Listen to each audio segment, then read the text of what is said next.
Hello friends, नमस्ते। आप सबका स्वागत है आपके अपने चैनल कथा साहित्य दर्पण में, जहां हम लोग सुन रहे हैं इस समय जगदीश चंद्र जी के द्वारा लिखा हुआ उनका दलित उपन्यास नरक कुंड में वास उपन्यास उनके प्रसिद्ध उपन्यास धरती धन्ना अपना का दूसरा संस्करण है। आज हम इस उपन्यास का अंतिम भाग प्रस्तुत करेंगे, तो हम इसकी पूर्व की कथा आपको संक्षेप में बताते चलते हैं। यह उपन्यास काली नामक युवक के इर्द गिर्द घूमता उपन्यास है। इससे पहले के भाग धरती धन्ना अपना में हमने देखा कि काली नामक युवक जो बचपन में ही गांव छोड़कर भाग जाता है, वह 8 साल बाद पुनः गांव वापस आता है। उसकी चाची प्रतापी जो कि गांव में रहती है, वह गांव में चाची के पास आता है। उसके बाद वह गांव में पक्का मकान भी बनवाता है, जिससे गांव में उसकी बड़ी प्रशंसा होती है। सब लोग उसको सम्मान की दृष्टि से देखते हैं। चमारों में वह सबसे ज़्यादा पढ़ा लिखा और नवयुवक था, जो कि बाहर से आया था। चौधरी भी उसका सम्मान करते थे। पर गांव की ही उसकी अपनी बिरादरी की एक ज्ञानो नामक लड़की से उसका प्रेम संबंध हो जाता है, जिसके चलते ज्ञानो गर्भवती हो जाती है।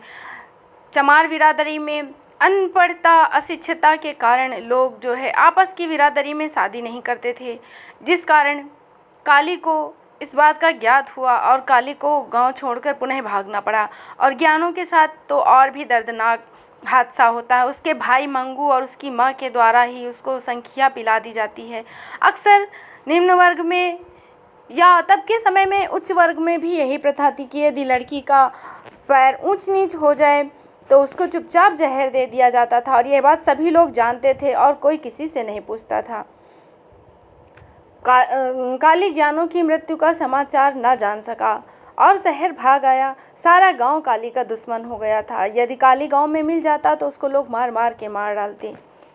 काली गांव से भाग एक दूसरे शहर में आ गया। शहर में आने के बाद काली का जीवन असहाय और नारकीय हो गया। वह सोचता कि आत्महत्या कर ले, पर उसकी हिम्मत न पड़ती।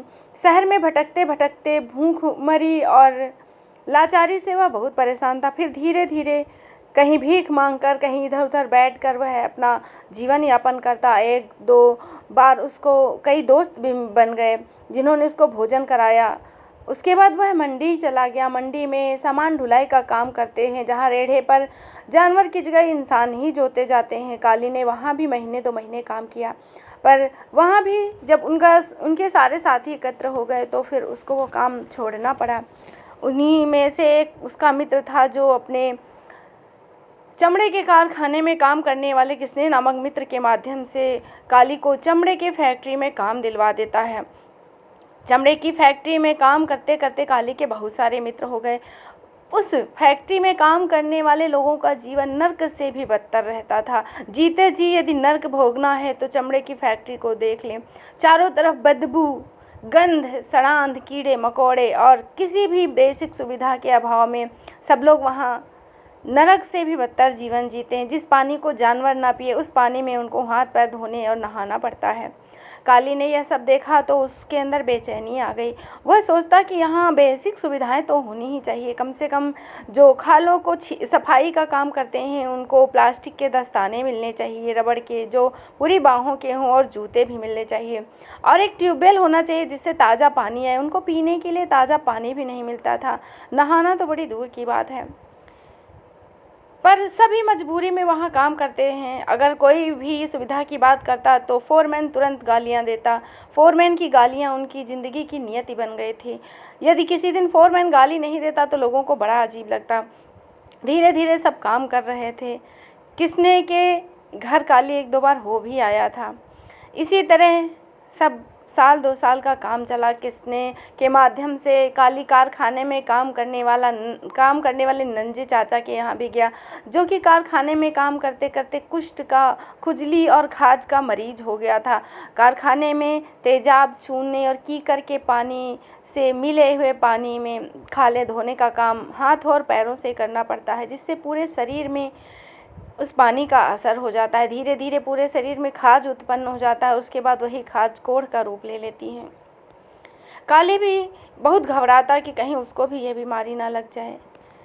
इसी तरह सब लोग रह रहे थे कि काली को अचानक से अपने सेठ से बात करने की युक्ति सूझी। काली ने सेठ से बात करने के लिए फैसला किया तो सभी लोग उसके साथ हो गए। फोरमैन को ये लगा कि अब फैक्ट्री में उसके प्रति बगावत का बिगुल फूंक रहा है।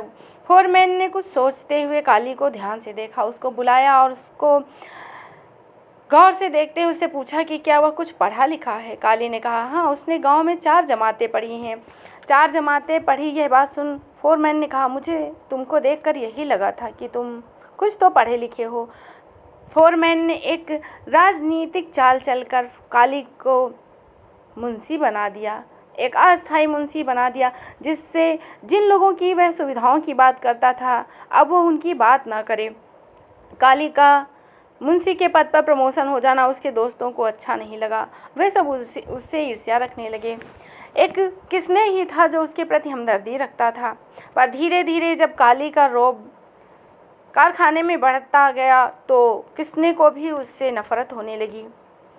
अब काली आप मन में तो डरता था, करे तो क्या करे। वह समझता था कि फोरमैन ने उसके लिए बड़ी मुसीबत खड़ी कर दी। वही काली जो अभी तक लोगों की सुविधाओं, पानी और उनकी प्राथमिक ज़रूरतों की बात करता था, अब स्वयं वहाँ से हट गया तो उसको क्या करना। यदि वह फोरमैन से कहता तो फोरमैन कहता, तुमको क्या करना, ये उनकी ज़िंदगी है, उनको जीने दो, तुम अपना ऐश से रहो।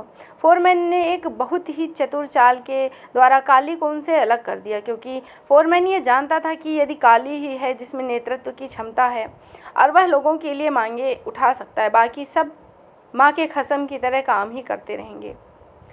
फोरमैन ने बुद्धिमानी के द्वारा काली को अपने जाल में फंसा लिया। और फोरमैन के मन में एक यह बात भी थी कि उसकी एक लड़की है जो कि उसकी बिरादरी का ही था काली। तो उसने सोचा कि अपनी लड़की की शादी काली के साथ करके वह उसको घर जमाई बना लेगा। पढ़ा लिखा लड़का, होनहार, देखने में सुंदर, बलिष्ठ, हष्ट पुष्ट। उसकी फैक्ट्री में सब उसको पहलवान बोलते थे।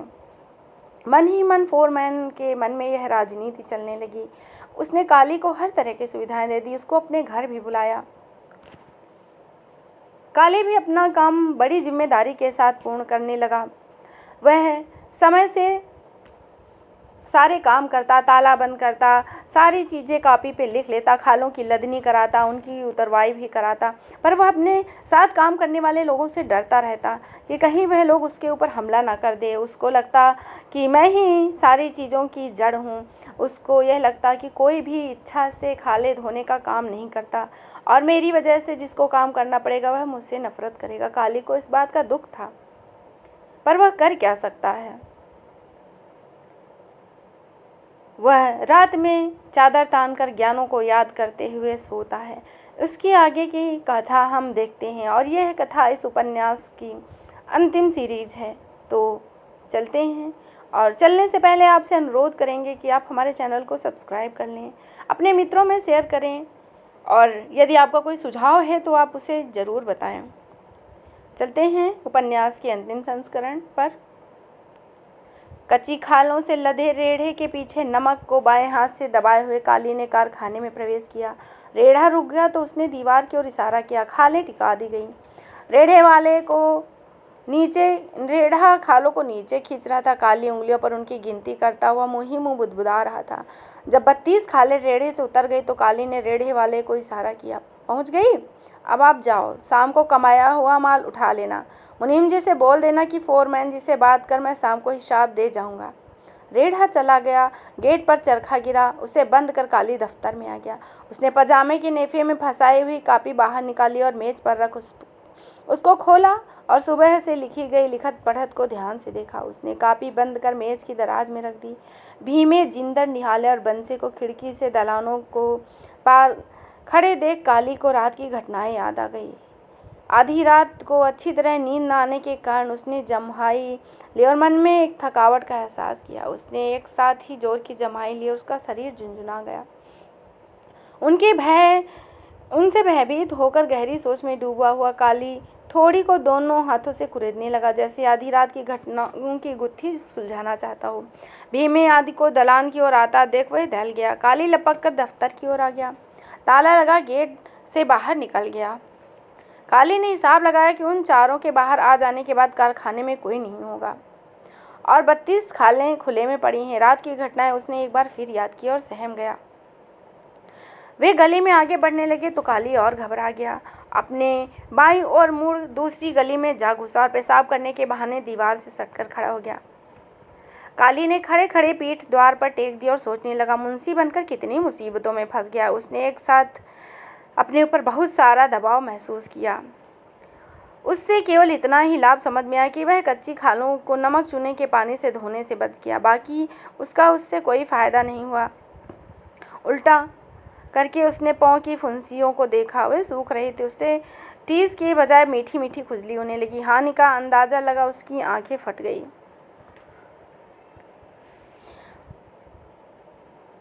उसकी जिम्मेदारी पहले से अधिक बढ़ गई।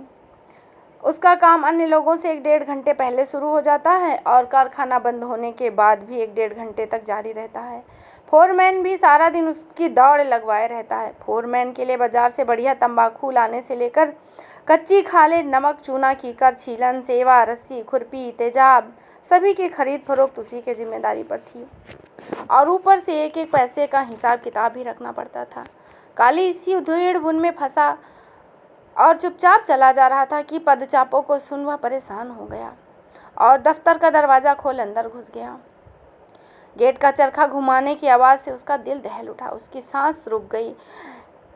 गेट को बंद कर वे कच्ची खाल के पास रुक गए। चलो यार, हुक्के के कस ले लें। फोरमैन जब तक नहीं आता तब तक टाइम ही टाइम है। क्यों? उसका चमचा जो यहाँ बैठा है हम सबकी जासूसी करने के लिए, भीमे ने नफरत के लहजे में कहा। आज सवेरे से मुंशी कहीं लड़का नहीं। जिंदर दूर दूर तक देखने लगा। साला यहीं कहीं होगा, कारखाने का चीगड़ की तरह चिमटा हुआ है। भीमे ने दफ्तर की ओर झांका। काली और भी भयभीत हो गया और दीवार से चिपक गया। उसको डर महसूस होने लगा। साला मुंह अंधेरे हिमाल पहुंचा देता है। भीमे ने कच्ची खालों के ढेर पर पांव से ठोकर मारी। ठोकर न मार मुंडिया, ये खाले नहीं हमारी रोटी हैं। काली एक ढाबे में जा घुसा और खाली बेंच पर बैठ उसने 2 पराठे और मीठी लस्सी के लिए कहा। मीठी लस्सी और पराठे आ जाने पर धीरे धीरे उनको खाने लगा। वह चाह रहा था कि जब वह कारखाने पहुँचे तो किसना उसको वहाँ पर मिले। किसने पर ही उसको थोड़ा सा विश्वास था। तंदूरियों को पैसे दे काली बाहर आ खड़ा हुआ। उसने अपने साथियों का डर छोड़ फोरमैन का ज़्यादा डर लगने लगा। देर से पहुंचने का बहाना बनाने के लिए काली कच्ची खालों की दुकान पर चला गया। मुंशी, खाले तो सूरज निकलने से पहले ही लदवा कर ले गया था। हाँ साहजी, काली ने दुकान के मुनीम की खुशामद की। तो अब कैसे आना हुआ? साहजी से सोचा कल के बारे में पता करता जाऊँ कि माल किस समय मिलेगा। काली ने अपनी बात के खोखलेपन पर ध्यान दिया।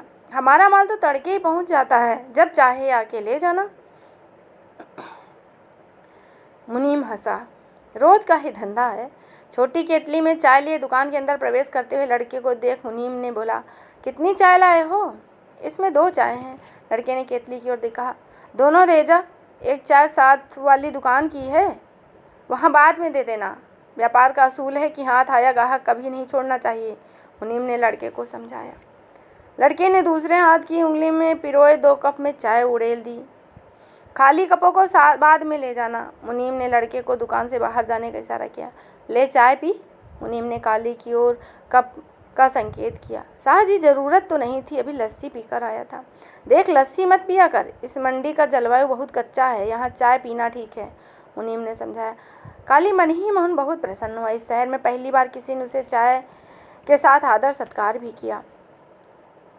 हमारे कारखाने का मुंशी कब लौटेगा? गया तो 10-12 ही दिन के लिए ही था, लेकिन टाइम को ज़्यादा ही लगा दिया। लाला जी भी आगरा में ही हैं। बीच में 2 दिन के लिए आए थे, फिर पलट गए। अनिश्चितता में मुनीम ने सर झटक दिया। फिर उसने काली की ओर देखा। कारखाने का काम तो चल ही रहा है। मुंशी की गैरहाजिरी में अनपढ़ पत्थर फुम्मन राम काम चला लेता था। तू तो फिर भी कुछ पढ़ा लिखा है। मुनीम से अपनी प्रशंसा सुन काली का चेहरा खिल उठा। साहजी, किसी न किसी तरह काम तो खींचे ही जा रहा हूँ। यह तो रब ही जाने कि आप लोगों का धंधा कैसे चला रहा हूँ। मुनीम दुकान पर आए ग्राहकों से बात करने में मस्त हो गया। चाय ख़त्म कर काली प्याला तख्तपोश के कोने में रख कर मुनीम की ओर झांकता हुआ प्रतीक्षा करने लगा। उससे कुछ ध्यान बटे तो बंदगी करके छुट्टी ले। जब मुनीम बातचीत में और अधिक व्यस्त हो गया तो काली ने दुकान पर मुनीम की ओर हाथ जोड़ दिया और बंदगी में गर्दन झुका दी। मुनीम ने काली की ओर ध्यान नहीं दिया। वह दबे पांव दुकान से बाहर आ गया, फिर तेज कदमों से कारखाने की ओर बढ़ने लगा। फोरमैन का भय उस पर सवार हो गया। ज्यों-ज्यों उसके मन में फोरमैन का भय जोर पकड़ रहा था, काली की रफ्तार अपने आप तेज होती जा रही थी। गली में प्रवेश करते ही उसने लगभग भागना शुरू कर दिया। वातावरण को सामान्य पा उसने धीरे से गेट खोला, उसे और भी अधिक सावधानी से बंद किया। उसने दफ्तर का ताला खोल चारों ओर नजर दौड़ाई, फिर वहीं खिड़की के पास जा दालानों की ओर झांकने लगा। फोरमैन को दालान के बाहर निकलता देख काली खिड़की से पीछे हट गया और हौजों में कच्ची धुलाई से पैदा होने वाली शराब की आवाज़ को ध्यान से सुनने लगा। उसे महसूस हुआ जैसे वह आवाज़ उसे गालियों के रूप में दी जा रही है। फोरमैन अपनी खाट पर बैठा हुक्का गुड़गुड़ाता हुआ दाएं हाथ से टेंट पर बचे खुचे बालों को सहला रहा था। फोरमैन का हाव-भाव सामान्य देख काली दबे पांव उसकी ओर बढ़ गया। हौजे पर बंसा और जिंदर कच्ची खालों की धुलाई में लगे हुए थे। नमक चूने के पानी की छींटों से बचने के लिए काली ने कापी बगल में दबा ली और दोनों हाथों से पजामे के पांचे ऊपर उठा लिए। वह हौजों से कुछ दूर हट फोरमैन की ओर जा रहा था। बंसी और जिंदर ने काली की ओर आंख उठाकर देखा। उससे महसूस हुआ जैसे वे क्रोध में थे। उनके कानों में धीमी आवाज पड़ी, कितने दिन मुंशीगिरी करेगा, एक दिन फिर इन्हीं हौजों में हाथ पैर मारेगा। काली ने हौजों से नज़र उठा ली और दलान में झांकने लगा। किसना खाल की छिलाई में व्यस्त था। उसके मन में आया कि किसने को इशारे से बुला ले और रात की घटना के बारे में बता दे, लेकिन फोरमैन को खाट पर चाक चौबंद देख उसको साहस नहीं हुआ। काली को अपनी ओर आता देख फोरमैन हुक्का गुड़गुड़ाता हो उसकी ओर ध्यान से ताकने लगा और उसके हर कदम को माप रहा था। काली ने पैजामा और कमीज पहन रखी थी। बाएं कंधे पर दोनों ओर साफ सुथरा साफा लटका रहा था। पाँव में देसी जूतों के बजाय कपड़े के बूट थे। फोरमैन ने सोचा कि अगर वह सिर पर गोल टोपी भी पहन ले तो पक्का मुंशी दिखाई देगा। उसे काली से ईर्ष्या सी महसूस हुई। उसे डर लगा कि किसी दिन उसके अपने हाथों से खड़ा किया या पुतला जोर पकड़कर उस पर हावी न हो जाए। मंडी में घूमने वाला आदमी इस व्यापार के भेद पा होशियार हो जाता है और फिर वह दूसरों के कान भी कतर सकता है। फोरमैन के निकट पहुंच काली ने मत्थे को हाथ लगाया, बहुत नम्रता से उसको बंदगी की। कहाँ रह गया था? फोरमैन ने नाक से धुआं छोड़ते हुए कुछ सख्त लहजे में पूछा। फोरमैन जी, मंडी में आढ़त की दुकान पर गया था। क्या सवेरे नहीं गया था? फोरमैन की भौहें तन गई। सवेरे भी गया था, तब मुनीम जी वहाँ नहीं थे। उन्हीं से मिलने और मंडी का भाव बत्ता करने के लिए चला गया था। काली हाथ मसलने लगा। मुनीम जी ने चाय मंगवा ली। पीते पीते बात करने में टाइम लग गया। सिर हिलाकर फोरमैन हुक्का गुड़गुड़ाता रहा। उसने काली की ओर नज़र उठाई। मंडी में मेल जोल बढ़ाना ठीक नहीं है, लेकिन एक बात ध्यान रखना, कारखाने का कोई भेद बाहर न निकले। लोग लोलों पोपों में सब कुछ पता कर लेते हैं, होशियार रहना। जी, पूरा ध्यान रखूँगा। पाई पाई का हिसाब मैं रखता हूँ। ना जी, काली ने फोरमैन की ओर कॉपी बढ़ा दी। इसका मैं क्या करूँगा, मेरे लिए तो काला अक्षर भैंस बराबर है। संतुष्ट होकर फोरमैन हुक्का गुड़गुड़ाने लगा। फोरमैन जी, मैंने मुनीम जी से पूछा था कि मुंशी जी कब तक लौटेंगे। उसने क्या कहा? उन्हें कुछ पक्का नहीं पता, इतना ही बताया कि 10-12 दिन के लिए गए थे। लाला जी भी आगरा में ही हैं, बीच में सिर्फ 2-3 दिन के लिए ही आए थे। लगता है मुंशी अब वहीं रहेगा। महंगा आदमी है, यहाँ उसे काम ही क्या है। लाला जी बिना काम तो उजरत नहीं देगा। फिर यहाँ जब सस्ते में काम ही चल रहा है तो मुंशी को वापस भेजने का क्या तुक। काली फिर भी खड़ा रहा तो फोरमैन ने हुक्के की नए पर खिसका दी। कुछ और बात करनी है? हाँ जी। फोरमैन बोलो। फोरमैन जी, बीती रात का तीसरा पहर जा चुका था। टाइम आधी रात से कुछ ऊपर ही होगा। हौजों की ओर जहाँ काली फोरमैन की तरफ झुक गया। क्या हुआ था? फोरमैन भी सतर्क हो गया। शायद 2 आदमी थे, ज़्यादा भी हो सकते हैं। मैंने खिड़की से 2 को दलानों की ओर जाते हुए देखा था। वे कारखाने में घूम रहे थे। गोदाम के ताले के साथ भी उन्होंने छेड़छाड़ करने की कोशिश की थी। अच्छा? फोरमैन के मुंह से चीख निकल गई। लेकिन मैंने खाट से नीचे उतर जोर जोर से पाँव थपथपाए और ऊंची आवाज़ में रब को याद किया। जब उन्हें पता चला कि कोई जाग रहा है तो वे चले गए दलान की ओर। दलान में घुसते हुए मैंने उनको अपनी आंखों से देखा। कोई नुकसान तो नहीं हुआ? फोरमैन चिंतित उठा। नहीं जी, बचाव हो गया। लालटेन जला, मैंने सूमदार लाठी उठाई और दलानों और मैदान के चक्कर लगाया तो हर चीज़ अपनी जगह पर थी। फोरमैन गहरी चिंता में खो गया। उसने काली को अपनी पायती बैठने का इशारा किया। रात को यहाँ कौन कौन सोते हैं? मैं सोता हूँ दफ्तर में, बाकी निहाला, भीमा, बंसा, जिंदर कोठरी में सोते हैं। काली ने कनखियों से हौजे की ओर देखा। तुम्हें किसी पर शक है? काली खामोश रहा तो फोरमैन सोच में डूब गया। बाहर के आदमी का यहाँ कोई काम नहीं हो सकता। छप्पड़ के रास्ते कोई आने से रहा। गेट बंद होता है तो परली दीवार फांदना भी आसान नहीं। अपने ही आदमी होंगे। फोरमैन के नथुड़े फड़फड़ने लगे। क्रोध उसका उबलने लगा। उसने जिंदर और बंसे की ओर घूर कर देखा। तो क्या रात में कारखाने में लुका छिपी खेलते हो? बंसा और जिंदर हौजे पे खड़े फटी आंखों से फोरमैन की ओर ताकने लगे। बोलते क्यों नहीं? फोरमैन जी, मैं आपकी बात समझा नहीं। बंसे ने हाथ जोड़े। तेरी समझ में बात 4 छित्तर लगाने के बाद ही आती है। फोरमैन ने अपने पांव से मोटे तले वाला देसी जूता उतार लिया। अन्य लोग भी अपना अपना काम छोड़ दलान में आ गए। निहाले, जिंदर, भीमे, तुम भी इधर आओ। फोरमैन ने हाथ पकड़ जूते से उन्हें संकेत किया। वे भी हौज के पास आ खड़े हुए। फोरमैन ने चारों ओर नजर डाली। तुम लोग आधी रात गोदाम और दलानों में क्यों घूम रहे थे? क्या चोरी करने का इरादा था? जिस थाल में खाते हो उसी में छेद करना चाहते हो? फोरमैन जी, ये आप क्या कह रहे हैं? बंसा हौजे से बाहर आ गया। मैं जो भी कह रहा हूँ ठीक कह रहा हूँ। फोरमैन जी, आपको किसी ने गलत बताया है। जिस आदमी ने भी तुम्हें अपनी आंखों से देखा है वह झूठा है और तुम सच्चे हो। फोरमैन गरजा। एक बात कान खोलकर सुन लो, अगर कारखाने में एक सुई की भी चोरी हुई तो तुम्हारी ही जिम्मेदारी होगी। काली बहुत परेशान हो गया। उसे डर महसूस हुआ। इस घटना के बाद वह सबसे अलग थलग पड़ गया और उसको अपने ऊपर ही गुस्सा आने लगा। फोरमैन ने काली को अपने पास बुलाने का आदेश दिया। अगले महीने इन चारों को आधी उजरत का ही भुगतान देना। काली अंदर ही अंदर कांप गया। नजरें झुकाए खामोश खड़ा रहा। उसने अपने आप को तसल्ली देने की कोशिश की। उसने जो देखा सो बयान किया। अगर वह खामोश रहता तो फोरमैन की नज़रों में चोर बन जाता। उसको बड़ा दुख हुआ। चलो अपना अपना काम करो। फोरमैन खाट की ओर मुड़ गया। सब लोग काली की ओर घूर कर देख रहे थे, जैसे उसको कच्चा ही खा जाएंगे। कैसा आदमी तूने भर्ती करवाया रे किसने? किरपू ने टोका। हम सबको ही चोर बना दिया। किसने ने कोई उत्तर नहीं दिया। निहाले ने उसे बाजू पकड़कर उठाया। बोलता क्यों नहीं? यार, मुझे क्या पता था? मेरे गांव का मांझा इसको यहाँ लेकर आया था। मैं अंतर्यामी थोड़ी हूँ। किसने ने सफाई दी। सबसे ज़्यादा इसकी तेरे साथ ही यारी है। अपना भला बुरा देख लेना। बंसे ने चेतावनी दी। यारों, उसने किसी का नाम नहीं लिया है। चोर बाहर से ही आए होंगे। किसने ने काली की तरफदारी करने की कोशिश किया। वह क्या हमारे खिलाफ थाने में रपट दर्ज कराता? फोरमैन की पायती बैठा काली बहुत देर से खुसर पुसर सुन रहा था। भीमे ने आंखें तरेरी। कल को सबकी आधी उजरत कटेगी तो सेंक लगेगा, फिर समझना। यारा, सोचना क्या है? जब तक उसकी पीठ पर फोरमैन का हाथ है तो सब सहना ही पड़ेगा। मुश्किल से मुख की सांस लेते हैं तो सामने से कोई ना कोई विपद ही आ खड़ी होती है। जहाँ 4 बर्तन होंगे वहाँ इकट्ठे खड़बड़ाएंगे तो है ही। फोरमैन ने देख लिया तो जूता ही बरसाएगा। दिखा तो चुका है कई बार। चलो अभी काम पे लगो, कारखाना बंद होने के बाद ही बात होगी।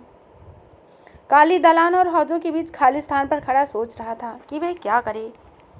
बहुत परेशान था। हौजों में खालों को साफ करते जिंदर और बंसे की ओर देख काली मुस्कुरा देता, लेकिन उन लोगों ने मुंह फेर लिया। उसने किसने की ओर झाँका, वह भी खाल की सिलाई में व्यस्त रहा और काली की ओर ध्यान नहीं दिया। हुक्का गुड़गुड़ाता हुआ फोरमैन भी सोच में डूबा हुआ था। उसे अपार संतोष का अनुभव हो रहा था। काली बाकी लोगों से कटकर पूरी तरह उस पर निर्भर हो गया है। तंदुरुस्त है, जवान है, बिरादरी भी ठीक है, कुछ पढ़ा लिखा भी है, बड़ों से बात करने का सलीका भी है, मेहनती और ईमानदार भी है। उसके सिर पर ना तो छत है, ना ही सुरक्षा के लिए चारों ओर दीवारें। पूरी तरह ज़रूरतमंद है और आश्रित है। कालीदास, आवाज़ में फोरमैन ने हुक्के को सरका दिया और खुद खाट पर लेट गया। काली खाट के पास आ गया तो उसने हाथ हिला अपनी पायती बैठने का इशारा किया। मैं बहुत थक गया हूँ, टांगों में थोड़ा दर्द महसूस हो रहा। तू मेरे बेटे के समान है, थोड़ा दबा दे ताकि कुछ चैन मिले। फोरमैन का लहजा बहुत ही नरम और स्नेहपूर्ण था। काली ने कापी एक और रख फोरमैन की पिंडलियां दबाना शुरू किया। जवान लड़कों का बड़ा सुख होता है। फोरमैन ने शरीर को ढीला छोड़ दिया। रब जी मेरे 4 बेटे दिए हैं, लेकिन सब रब को प्यारे हो गए। फोरमैन की भर्राई आवाज़ सुन काली उदास हो गया। एक भी बच जाता तो आज मेरे बराबर खड़ा होता, मेरा बोझा बटाता, बुढ़ापे का सहारा बनता, मेरा वारिस होता है। पर रब जी को कुछ और ही मंजूर था। 4 बेटे दिए हैं, लेकिन सब रब को प्यारे हो गए। फोरमैन की भर्राई आवाज़ सुन काली उदास हो गया। एक भी बच जाता तो आज मेरे बराबर खड़ा होता, मेरा बोझा बटाता, बुढ़ापे का सहारा बनता, मेरा वारिस होता है। पर रब जी को कुछ और ही मंजूर था। लेकिन मेरी एक बेटी है। अब बाप बेटी रह गए, अपनी अपनी खाट पर लेटे दीवारों से बातें करते रहते हैं। फोरमैन बहुत भावुक हो गया। काली भी अपनी समस्याओं को भूल फोरमैन की बातों को सुनने में तल्लीन हो गया। अलग अलग जगहों पर काम कर रहे कारीगर चोरी छिपे काले और फोरमैन को देखकर आपस में बातें कर रहे थे। किसने देखा तूने? निहाले ने अर्थपूर्ण नज़रों से उसकी ओर झाँका। हाँ, देख रहा हूँ। ध्यान बढ़ जाने के कारण सुई किसने की उंगली में चुभ गई और खून बंद करने के लिए उसे मुंह में डालकर चूस रहा था। राहत महसूस होने पर फोरमैन ने आंखें बंद कर ली। वह सोचने लगा, काली जैसे अच्छे लड़के को हाथ से नहीं जाने देना चाहिए। ज़रूरतमंद होने के कारण वह अधिक आनाकानी नहीं करेगा। फोरमैन को शांत देख काली ने भी उसकी ओर आंख भर के देखा। दोनों एक दूसरे की पिंडलियों को पकड़े। वह थोड़ा आगे झुका। फोरमैन जी, आपसे एक विनती है। बोलो, क्या कहना चाहते हो? फोरमैन ने आशा भरी नज़रों से काली को देखा। आप मुझे कारखाने का हिसाब किताब रखने के साथ हौजों में भी काम करने दें। मेरा हाथ काफ़ी हद तक ठीक हो गया। तेरा दिमाग तो ठीक है? फोरमैन खाट से उठ गया। फोरमैन जी, दिमाग तो ठीक है, इसीलिए तो विनती की। काली ने आंख उठाकर उसकी ओर नहीं देखा, नजरें झुका ली। जिंदर और बंसा मेरे साथ इसलिए नाराज़ हैं क्योंकि मैंने उन्हें दोबारा हौजों में काम करने के लिए भेजा, या मेरी वजह से उनको काम करना पड़ा। अब मैं कारखाने में बिल्कुल अकेला पड़ गया हूँ। हुक्का अपनी ओर खींच फोरमैन लंबे लंबे कस खींचने लगा। उसे हुक्के की नथ थोड़ी घुमा ली और काली की आंखों में झांकने लगा। देख बल्लैया। काली की नज़रें फोरमैन की ओर उठी। वह शब्दों को चबाता बोला, तुम जानते हो कि अकेला ही मैं इन सब पर भारी हूँ। मैं सबको अभी इसी वक्त नौकरी से निकाल दूँ, कारखाना बंद कर दूँ, तो भी लाला मुझे कुछ नहीं कहेगा। जब तक लाला को मुझ पर भरोसा है, इस कारखाने में मेरा ही हुक्म चलेगा, समझा? जी, काली ने सर झिलाया। जब मैं तेरे साथ हूँ तो इनसे क्यों डरता है? फोरमैन ने घृणा से चारों ओर नजरें घुमाई। काली के पास फोरमैन की बात का कोई बना बनाया उत्तर नहीं था, पर वह उस विश्वास को कर पाने में असमर्थ था। जवाब क्यों नहीं देता? फोरमैन ने आवाज़ ऊंची उठाई। काली चौंक गया। उसके हाव भाव बदलने लगे। फोरमैन जी, दिन में तो मुझे कोई फ़र्क नहीं पड़ता, पर रात को मैं अकेला रह जाता हूँ। मैं इसका भी इंतजाम कर दूंगा। एक बात याद रखना। फोरमैन ने काली के कंधे पर हाथ रखा। जो तेरी तरफ बुरी नीयत से आंख उठाएगा, मैं उसकी आंखें फोड़ दूंगा। काली ने कोई उत्तर नहीं दिया। फोरमैन के कड़े शब्द सुन वह और भी सहम गया। आज कितनी खाले लाए हो? 32। कल से कम 40 लाना। मैं इन्हें कान खुजलाने का भी टाइम नहीं दूंगा। फोरमैन ने दांत पीसते हुए कहा, एक एक की सारी बदमाशी निकाल दूंगा। यारा, बात कुछ ही बिगड़ रही है, बंसा फुसफुसाया। देखो, रब भली करें, जिंदर ने सरगोशी की। फोरमैन को शांत हुआ तो काली ने खाट से कापी उठा ली। मैं दुकान जाकर मुनीम को कल के कच्ची खालों का ऑर्डर लिखवाया हूँ। कारखाना बंद होने के बाद चले जाना। दिन भर का हिसाब किताब निपटाने के लिए मुनीम काफ़ी देर बैठता है। बहुत अच्छा जी, काली ने सिर झुका लिया। और मुनीम से मिलकर मेरे घर आ जाना। पता है ना घर का? कुछ पता है, बाकी पूछ लूँगा। ठीक है, याद से पहुँच जाना, फोरमैन ने ताकीद की। अच्छा जी, पहुँच जाऊँगा। काली ने हाँ में सिर हिलाया और दफ्तर की ओर बढ़ गया। जब वह हौजों के पास से निकला तो जिंदर और बंसे ने उसकी ओर देखा तक नहीं। वे अपने अपने काम में व्यस्त थे। काली गर्दन झुकाए दफ्तर में आ गया। कुर्सी के बजाय वह बेंच पर बैठ सोचने लगा। कारखाने का वातावरण एकदम से बदल गया। सहूलतें और मांगें एक तरफ रह गईं, नौकरी ही खतरा बन गई। काली ने दरवाजे पर डरते डरते दस्तक दी और एक कदम पीछे हट सांस रोक ली। जवाब का इंतजार करने लगा।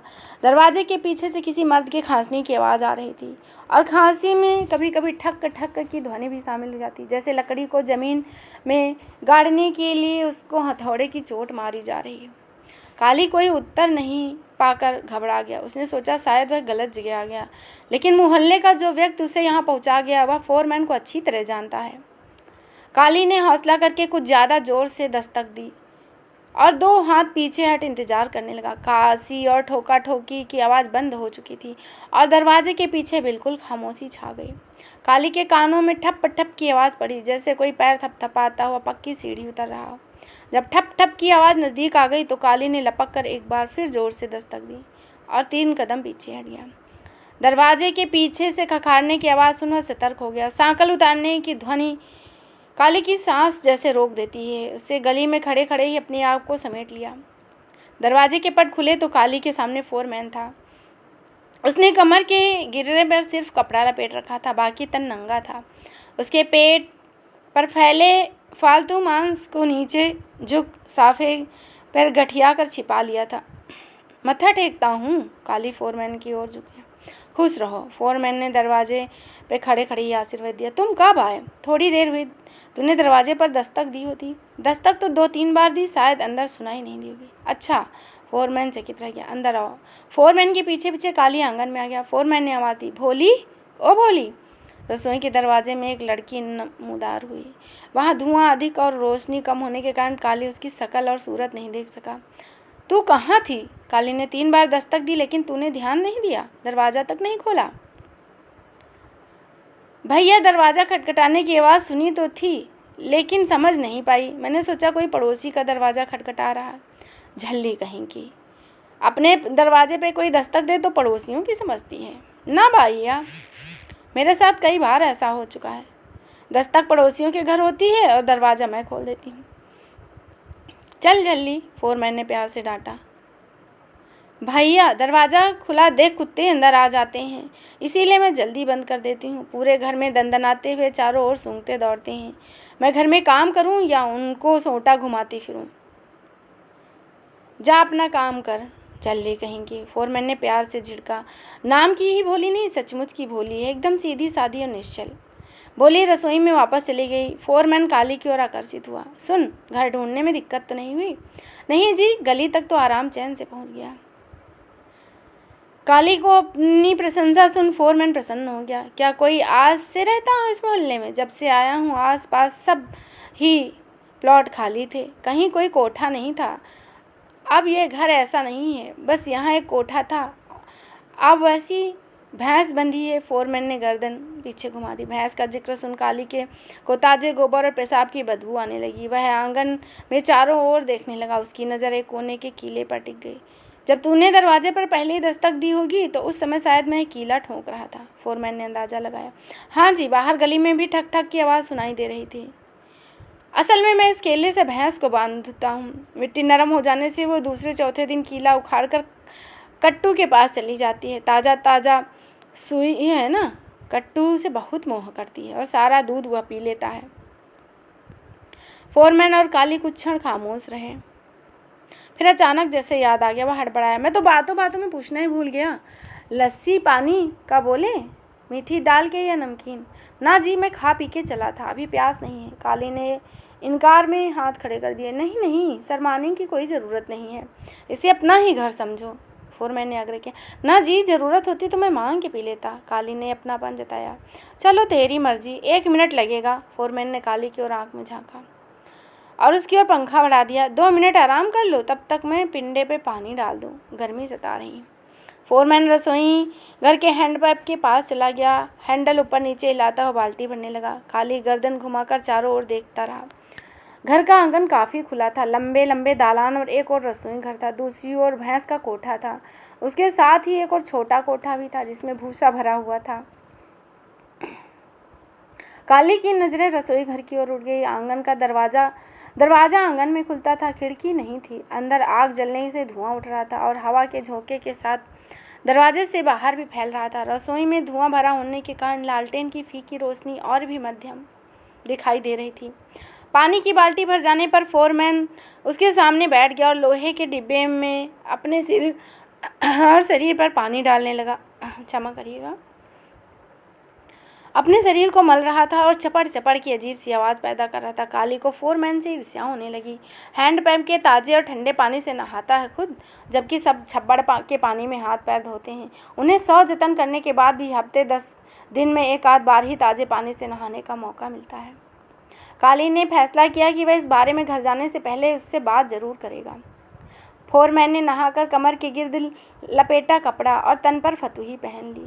कपड़ा उतार कर वह ताज़ा होकर हुक्का पकड़े काली के पास आ गया। उसने हुक्का फर्श पर रख दिया। भैंस की कोठरी की दीवार के साथ खड़ी खाट उठाने के लिए बढ़ा।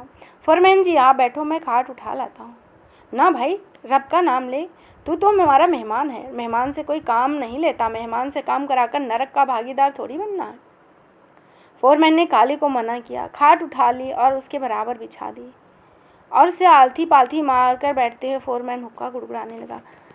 घर काफ़ी खुला है। बातचीत शुरू करने के लिए काली ने चारों ओर नज़र दौड़ाई। फोरमैन ने लंबा कस खींचा और धीरे धीरे धुआं छोड़ता हुआ खांसी के बीच ही बोला, हाँ ठीक है। मैं तो ऊपर चौबारे भी डालना चाहता था, लेकिन इस ख्याल से रुक गया कि मेरा कौन सा बड़ा डब्बर है, सिर्फ बाप बेटी हैं। अभी इसी घर की सफाई धुलाई का काम इतना मुश्किल है, चौबारा बनाने से और ज़्यादा जलालत बढ़ जाएगी। हुक्का गुड़गुड़ाते हुए फोरमैन बहुत ध्यान से काली की ओर देख रहा था। मकान में काली की दिलचस्पी का ख्याल आते ही फोरमैन कुछ चौंक सा गया। उसके साथ अपने नए रिश्ते की कल्पना भी उसने कर ली और बहुत बारीकी से काली को देखा। फोरमैन ने काली का हाथ पकड़ लिया। बरखुरदार, आओ तुम्हें मकान दिखाऊं। काली को आंगन में ही छोड़ फोरमैन रसोई घर की ओर बढ़ गया। भोली, बहुत धुआं कर रखा है भाइया, लकड़ी और पथिया दोनों गीले हैं। भोली ने बहुत जोर से नाक सुड़सुड़ाया। हाँ, लालटेन मुझे दे दो, तू जल्दी से दूसरी लालटेन जला ले। फोरमैन ने हाथ आगे बढ़ा दिया। भैया, लालटेन का शीशा टूट गया है। दूसरी वाली, शीशा टूट गया है? फोरमैन ने हैरानी में चीख निकाली। अभी परसों ही तो नया शीशा डलवाया था।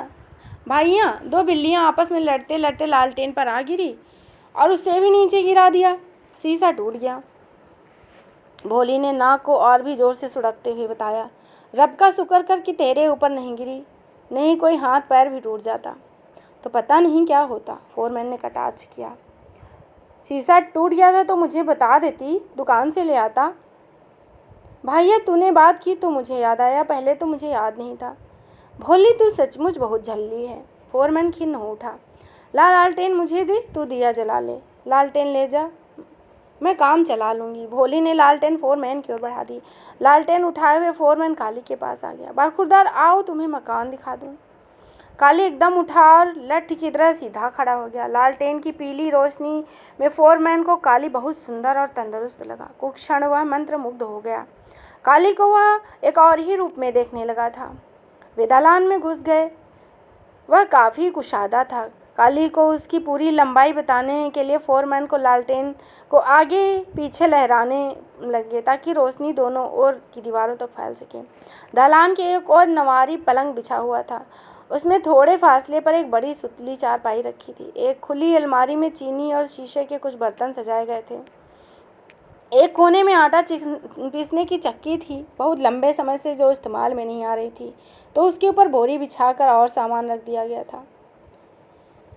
बहुत खुला घर है, काली ने अपने गांव की ड्योढ़ी से मुकाबला किया। बस गुजर अच्छा खासा हो जाता है, फोरमैन ने हलीमी से कहा। छत में सहतीर और 400 कड़ियाँ हैं। हाँ जी, बहुत बड़ा मकान है, छोटी मोटी बारात भी बड़े आराम से समा सकती है। काली ने चारों ओर घूम फोरमैन को यूं देखा जैसे मकान की लंबाई चौड़ी और कुशादेपन को पूरी तरह से उसने महसूस कर लिया। तुम्हें पसंद है? मुंह से सहज भाव से निकले इन शब्दों के बारे में काली की प्रतिक्रिया जानने के लिए फोरमैन उसकी ओर देखने लगा। जवाब में काली बस मुस्कुरा दिया और नज़रें झुका ली। बताता क्यों नहीं, तुझे मकान पसंद है ना? फोरमैन ने जोर दिया। फोरमैन जी, मैं क्या जवाब दी, मुझे तो पसंद है। काली को अपनी कोठरी याद करके बहुत दुख हुआ। काली और फोरमैन आंगन में चारपाइयों पर आ बैठे। फोरमैन ने लालटेन एक तरफ रख दी, फिर वह उसे उठा रसोई की ओर बढ़ गया। भोली, कहाँ है लालटेन जिसका शीशा टूट गया है? भैया, बीच वाली अलमारी में रखी है। तेल है उसमें? पता नहीं, लालटेन गिरी थी तो तेल जरूर ही गिरा होगा, भोली ने नाक की सुड़ुर सुड़ुर के बीच में बताया। फोरमैन अलमारी के से दूसरी लालटेन उठा ले और जलती हुई लालटेन भोली को लौटा दी। भोली, ये ले लालटेन, तू रख ले, ध्यान से रोटी बनाना, अंधेरे में साबुत बैंगन की जगह चूहा न तल देना। फोरमैन हाथ से बुझी हुई लालटेन उठाए काली के पास रुक गया। बरखुरदार, मैं 2 मिनट में आया, लालटेन का शीशा चढ़वा ही लाऊं, रात बिरात ज़रूरत पड़ सकती है। मैं भी आपके साथ चलता हूँ। काली उठ गया। ना ना, तू बैठ, मैं बस जाकर ही आता हूँ। काली ने गली के नुक्कड़ पर ही दुकान के बारे में बताया। लाचार काली खाट पर बैठ गया। फोरमैन को दरवाजे के बाहर जाते हुए देखता रहा। उसके जाने के बाद काली ने अपनी नज़र वहाँ से उठा ली। भोली की सुणुर सुणुर बर्तनों की खनखनाहट, चारों ओर चारा खाती भैंस की हिलजुल के कारण गले में बंधी घंटी से पैदा होने वाली छनछनाहट घर की खामोशी को किसी हद तक भंग कर रही थी। काली बहुत हैरान था। दालान में 6 सहतीर और 104 कड़ियाँ हैं। उसने दालान की लंबाई चौड़ाई का हिसाब लगाया तो वह और ज़्यादा हैरान हो गया। उसे ख्याल आया कि गांव में इतने खुले मकान तो कुछ चौधरियों के हैं बस। बाकी चमादड़ी में तो 1 सहतीर और हद से 2 सहतीरों वाले कोठे होंगे। काली मकान के कुशादेपन में ही खोया था कि उसे दरवाजे के बाहर रोशनी दिखाई दी। दरवाज़ा खोल फोरमैन ने जलती हुई लालटेन के साथ आंगन में कदम रखा तो रोशनी से भर गया। चारा खाती हुई भैंस और कट्टू ने भी गर्दन घुमाकर आंगन की ओर देखा। लालटेन के प्रकाश में उनकी बिलौरी आंखें चमक रही थीं। फोरमैन ने लालटेन को दलान के दरमियानी दरवाजे के पास कील से लटका दिया और स्वयं खाट पर आ बैठा। उसने चारों ओर ध्यान से देखा। पूरे आंगन में रोशनी पावर गदगद हो उठा। अब आएगा बातचीत में मज़ा। उत्तर में काले भी मुस्कुरा दिया। मेरा ख्याल है कि गिलास लस्सी का हो ही जाए, फोरमैन ने सलाह दी। ज़रूरत तो नहीं है, आगे आप मालिक। नमकीन लस्सी पियोगे या मीठी? काली सशोपेश में पड़ा था। मंडी के बाहर हलवाई की दुकान पर मीठी लस्सी, जिसमें रूह क्योड़ा का भी थोड़ा मिश्रण था, का स्वाद उसके मुंह में भर गया और उसके मन में आया कि वह स्वाद को गले से नीचे उतार ले। बोलना, मीठी लस्सी पिएगा या नमकीन? फोरमैन जी, जो आसानी से मिल जाए।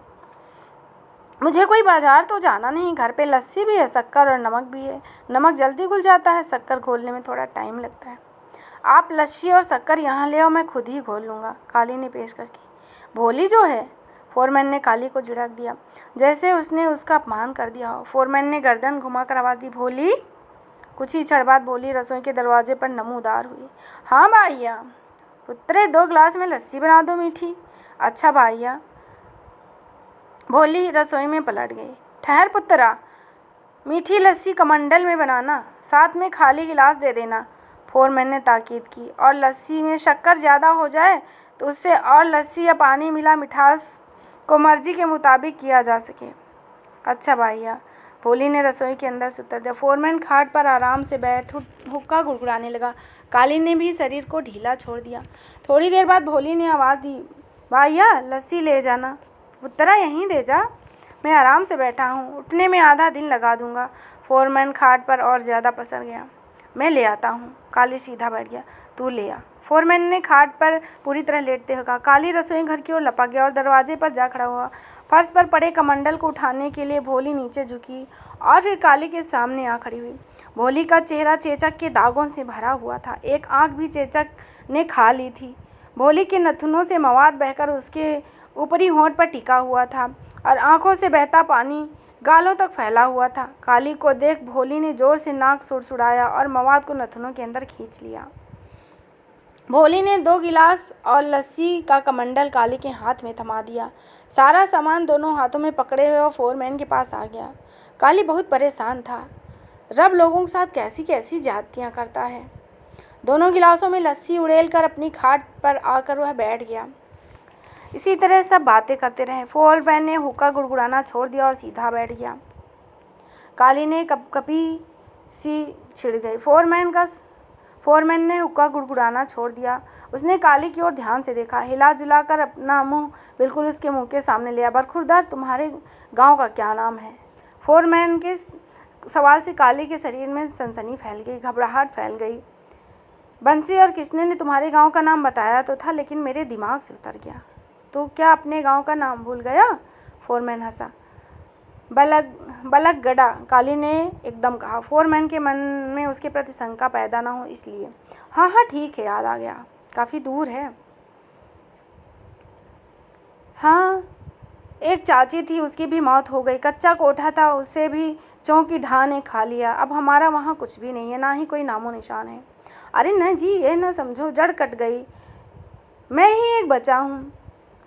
मेरे पास वहाँ कुछ भी नहीं है, कोई भी नहीं, न चाचा, मामा, फूफा, नाना, कोई भी किसी प्रकार की कोई रिश्तेदारी। काली ने एकदम अपने आप को सबसे अलग बताया और अपनी आंखों में आंसू भर लिए। काली की दुर्दशा की कहानी सुन फोरमैन उदास हो गया। नाक कुरेदता, शरीर के अलग अलग अंगों को धीरे धीरे खुजलाता गहरी सोच में डूब गया। हे रब जी, पुकारता हुआ, जैसे उसकी सांस रुक गई हो और उसे धक्का दे रहा हो। मेरे मन में भी अपने गांव के प्रति उड़ती ही सी याद है। मैं बहुत छोटा था, तभी गांव से शहर आ गया था। काली भी घुटनों को ठोड़ी पर टिकाए पीछे झांकने लगा। चाची और ज्ञानों की याद से वह सिहर उठा और उसका मन रोने के लिए होने लगा। क्या हुआ, तुम्हारी तबीयत तो ठीक है? काली के हाव भाव देख फोरमैन ने पूछा। जी हाँ ठीक है, बस अपना गाँव याद आ गया था। बरखुरदार आदमी अतीत से तभी छुटकारा पाता है जब वह भविष्य के बारे में सोचता है। अब तुम अपने भविष्य के बारे में सोचो। काली ने फोरमैन की ओर आंख भर देखा, लेकिन कोई जवाब नहीं दिया। फोरमैन इत्मीनान से हुक्का गुड़गुड़ाता हुआ, तुम्हारी पाँव का क्या हाल है? मैं तो पूछना ही भूल गया। फोरमैन ने धुआं काली की ओर छोड़ा। पहले से बहुत ठीक है। उसने अपना बायां हाथ फैला दिया। मवाद बहना बंद हो गया है, फुंसी सूख रही है। टीस तो नहीं उठती? ना जी, बस चमड़ी अभी कुछ नरम है। काली ने अपना हाथ फोरमैन के सामने फैला दिया। उसने काली का हाथ अपने हाथ में ले लिया। फुंसी की जगह को दबाते पूछा, मरहम है या ख़त्म हो गया? बस ख़त्म ही समझो, अब लगाने की ज़रूरत भी नहीं है। 2-3 दिन में खुद अपने आप ये सिमट कर ठीक हो जाएगा। शुक्र है रब का, बड़ी नामुराद बीमारी है, जिसको पड़ जाए मौत से भी पनाह मांगता है। ये सब अपनी जान पर मैंने भुगता है। फोरमैन कानों को छुआ और उस्ताद की बेरहमी से को बताता बोला, मरहम लगाने पर एक बार तो बहुत दर्द उठता है, आदमी चीखता है, चिल्लाता है, जैसे जख्म पर नस्तर चुभ गया, लेकिन है बड़ी कारगर दवा। काली के मुंह से मरहम की तारीफ सुन फोरमैन गदगद हो उठा। यह मरहम मुझे मेरे उस्ताद ने दिया था, बस थोड़ा ही बचा है, इसीलिए मैं सबको नहीं देता। फोरमैन ने इत्मीनान से लंबी सांस ली और हुक्का गुड़गुड़ाने लगा। काली की ओर ध्यान से देखते हुए चेतावनी दी, उससे ज़्यादा मेल जोल मत रखना। एक नंबर का मक्कार है, 3 बच्चों का बाप है और लोगों से कहता है कि अभी कुंवारा हूँ। फोरमैन का चेहरा टेढ़ा हो गया, जैसे वह क्षुब्ध था। सारा टोला ही बेईमानों का है। तूने उस दिन मेरे सामने सेठ राम प्रकाश के सामने मांगों की बात की थी, तो मैं समझ गया था कि तू उनके बहकावे में आ गया है। फोरमैन जी, कारखाने में नल तो लगना ही चाहिए, काली ने विनती की। यह सुन फोरमैन भड़क उठा। तो फिर उनकी बोलने लगा। तू अब मुंशी बन चुका है, तू अपना काम देख। काली सिर झुकाए बैठा रहा। उसे भी कुछ समझ में नहीं आ रहा था। वह लालटेन के इर्द गिर्द मंडराते और शीशे से टकराते भंवरों और मकड़ों को देख रहा था। क्या सोचा बरखुरदार? फोरमैन ने हुक्के की नए को परे करते हुए। सोचने की बात है अपने भविष्य के बारे में। फोरमैन जी, मुझे मेरा भविष्य कहीं नहीं नज़र आ रहा है। और गरीब आदमी का भविष्य ही क्या है? नंगा नहाएगा क्या और निचोड़ेगा? काली खोखला सा हंसा। बरखुरदार, अभी तक तुमने अपना अतीत छोड़ा नहीं है ना। जब उससे छुटकारा पाओगे तभी तो भविष्य के बारे में सोचोगे। फोरमैन जी, सोचने की हिम्मत नहीं है, किस बात के सहारे सोचूं? फोरमैन ने हुक्के की नए एक बार फिर अपनी ओर खींची और लंबे लंबे कस लेता रहा। शादी ब्याह हो जाए, बच्चे हों, कारोबार अच्छा हो, ज़मीन जायदाद बन जाए तो भविष्य अपने आप चमक जाता है। लेकिन मेरे सोचने या चाहने से ये सब कुछ थोड़ी हो जाएगा। तुम चाहो तो सब कुछ हो सकता है। काम काज तुम्हारे पास है ही, उजरत बढ़ ही जाएगी, काम भी साफ सुथरा है, मुंशीगिरी करते रहो, शादी हो जाए तो मकान भी तुम्हारा हो सकता है। यही चीज़ें भविष्य की आगे की चीज़ हैं, समझे? फोरमैन ने नज़रें दालान की ओर घुमा दी। भोली को चेचक ने दागदार कर दिया है, लेकिन वह दिल और स्वभाव से बहुत अच्छी है। उससे शादी कर लो तो तुम्हें बीवी, बाप और मकान मिल जाएगा, और मुझे बेटा, तेरा भविष्य बन जाएगा और मेरी जिम्मेदारी निभ जाएगी। काली फोरमैन की बातों को भौचक्के रूप से सुनता रहा। उसके नज़रों के सामने भोली घूम गई। उसने आंखें भींच ली। ज्ञानों की याद आते ही काली व्याकुल हो उठा। तुम सोच लो, मुझे 1-2 दिन में बता देना। वैसे तेरे जैसे लड़के के लिए मेरी बात औलिया पीर के हुक्म के बराबर होनी चाहिए। काली ने कोई उत्तर नहीं दिया, गर्दन झुकाए अंधकार में डूबा रहा। मुझे पता है तू शर्मा रहा है। जब उस्ताद ने मेरे साथ भोली की माँ के बारे में बात की थी तो मैं भी कई दिनों तक शर्माता रहा। थोड़ी देर बाद जब काली उठ गया तो फोरमैन ने हाथ जोड़ दिया। अच्छा जी, चलता हूँ। फोरमैन की ओर हाथ जोड़ दिए। रोटी खाकर जाना, तैयार हो रही। ना जी, रोटी फिर किसी और दिन खाऊंगा। काली ने एक बार फिर हाथ जोड़ दिए। फोरमैन दरवाजे तक काली के साथ आया, हाथ उसके कंधे पर रखा। तो अपना सामान दफ्तर में ले आया था ना? हाँ, अच्छा किया। बाकी लोगों से मेलजोल बिल्कुल बंद कर दो, तुम्हारा रुतबा उनसे ऊपर है। फोरमैन ने काली को समझाया। लेकिन बिरादरी तो एक ही है। एक बिरादरी कैसे? तू कारखाने का मुंशी है और वे सब काम वाले। फिर फोरमैन ने काली की ओर घूरा। बाकी काली वहाँ से चला आया, गर्दन झुकाए हुए। और तुम्हें एक बात बता दूँ, फोरमैन ने काली के कंधे को पकड़ रोक लिया। तुम्हें अपनी लड़की का रिश्ता दे, मैं तुम्हारा रुतबा और भी ऊंचा कर रहा हूँ और अतीत के अंधकार से निकालकर भविष्य की ओर ले जा रहा हूँ। काली को इस तरह देखता फोरमैन अच्छा नहीं लग रहा था। दरवाज़ा बंद करने की आवाज़ आई तो काली क्षण भर के लिए पीछे मुड़कर देखकर गली की ओर चलता लगा। जब गली से बाहर आ गया तो वह दौड़ने लगा। 2-3 बार उसने ठोकर भी खाई और गिरते गिरते बचा। नुक्कड़ पार कर काली दौड़ना बंद कर देता है, तेज कदमों से गलियों में होता हुआ सड़क पर आ जाता है। सड़क पर पहुंचते ही काली रुक गया। उसको महसूस होने लगा कि एक बार फिर वह बिखर रहा है, उसके पांव उखड़ रहे हैं, वह बहुत बड़े संकट में फंस गया। फोरमैन ने उसे ऐसी जगह ला खड़ा कर दिया कि हर तरफ बर्बादी बर्बादी है। उसे कारखाने का हिसाब किताब सौंप फोरमैन ने बाकियों से अलग कर दिया। उसकी पहचान भी खत्म हो गई। अब कोई उससे बात नहीं करता। फोरमैन की बात मानने का मतलब है कि उसको ज्ञानों को धोखा देना पड़ेगा। काली सोच सोच कर थक गया। उसका दिलो दिमाग काम नहीं कर रहा था। वो सोचता रहा कि मैं क्या करूं। कारखाने में बंसा, भीमा, जिंदर आदि उसका डटकर विरोध करते हैं। कई बार तो नाम लेकर गालियां भी देते हैं। ले देकर किसना ही रह गया है जो उसे बात करता था, लेकिन उससे भी अब पहले जैसी गर्मजोशी नहीं दिखाई। किसने ने काली को घर बुलाना बंद कर दिया। 1-2 बार वह अपने तौर पर गया तो किसने ने उसका स्वागत खुले मन से नहीं किया। काली ने ठंडी आह भरी, लंबी सांस छोड़ी। फोरमैन के बारे में सोचता सड़क पर आ गया। स्थान के बारे में तसल्ली कर वह बाईं ओर मुड़ गया। कुछ दूर पर देसी शराब का ठेका था। आसपास चाट, अचार इत्यादि की रेहड़ियां भी थी। भुने हुए चने, दालमोट बेचने वाले छाबड़ी फरोश भी थे। बहुत ऊंची आवाज़ में लोग बातें कर रहे थे। काली ने अपनी जेब के पैसों का अंदाज़ा लगाया। जब ठेके की खिड़की से सब लोग हट गए तो वह लपक कर सामने जा खड़ा हुआ और 5 रुपए का नोट अंदर ठूंस दिया। एक बोतल मसालेदार शराब की बोतल को काली ने सिर के साफे में लपेट लिया और पलट कर सड़क पर आ गया।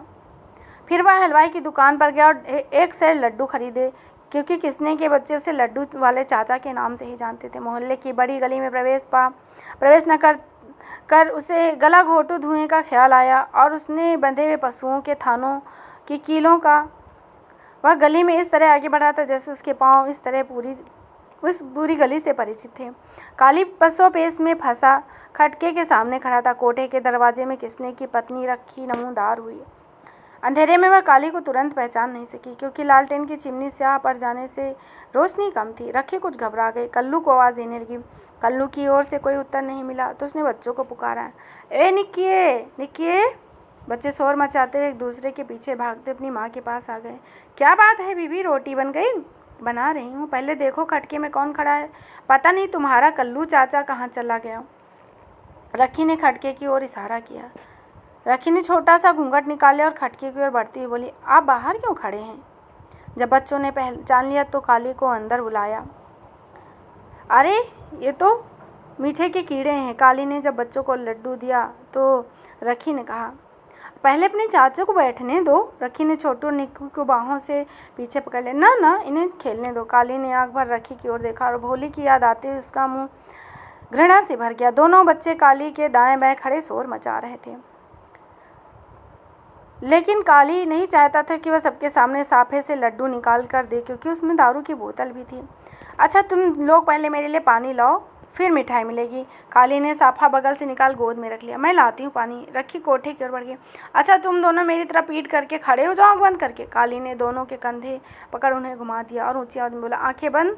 काली ने जल्दी जल्दी साफे की तह खोली, लड्डुओं का लिफाफा निकाल गोद में रख दिया और बोतल से फिर साफे को लपेट नीचे टिका दिया। काली चुपके से उठा और लड्डुओं का लिफाफा रखी के पास ले गया।